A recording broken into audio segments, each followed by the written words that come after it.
श्रीराम जय जय राम। श्री अनंतकोटी ब्रह्मांड नायक राजाधिराज सच्चिदानंद सद्गुरु श्री ब्रह्मचैतन्य महाराज की जय। जय जय रघुवीर समर्थ। श्रीराम। श्री ब्रह्मचैतन्य गोंदवलेकर महाराज प्रवचन 25 मे। आनंद मिळवण्यासाठी वासना भगवंताकडे वळवावी।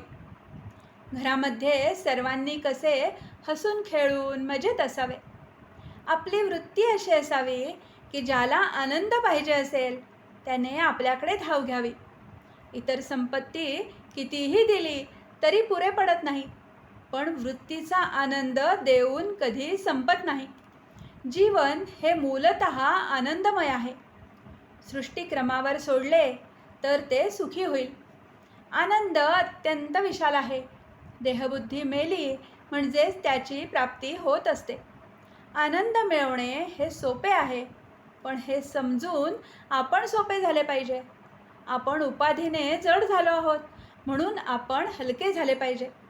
सर्व जगाला आनंद हवा असतो, म्हणून कोणत्याही परिस्थितीत आनंद राखावा।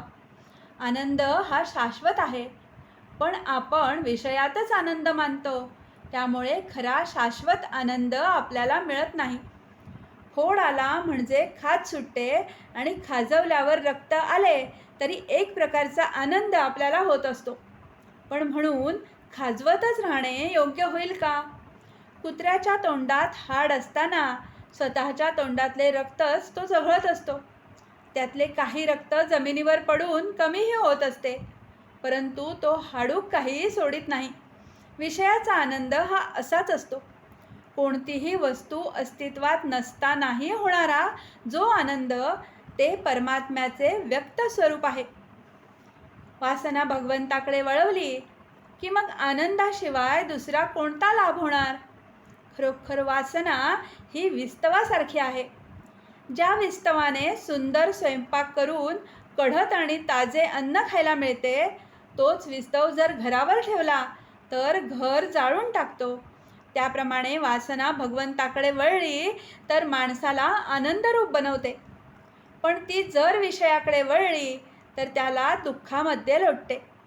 वासना रोज नवीन नवीन खेळ आपल्याला दाखवते, म्हणजे खेळ जुनेच असतात, पण आपली वासना मात्र नवी असते। वासना म्हणजे अभिमान किंवा मीपणा। हा मनुष्याचा शत्रू असून तो त्याच्या आनंदावर विरजण घालतो। वासनेमुळे चित्ताला समाधान नाही हे कळत असून सुद्धा वासनेचा जोर इतका विलक्षण असतो की तो शेवटच्या श्वासापर्यंत जात नाही। ज्याने वासनेला जिंकले त्याच्यावर भगवंताची कृपा झाली म्हणून समजावे। वासनेला जिंकायला भगवंताच्या नामात राहण्यासारखा दुसरा उपाय नाही। वासना न ठेवता कर्म करणे याचेच नाव संन्यास।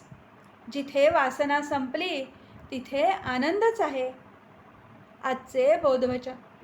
चिरकाल टिकणारा आनंद हा वस्तुरहित असतो। जानकी जीवन स्मरण। जय जय राम।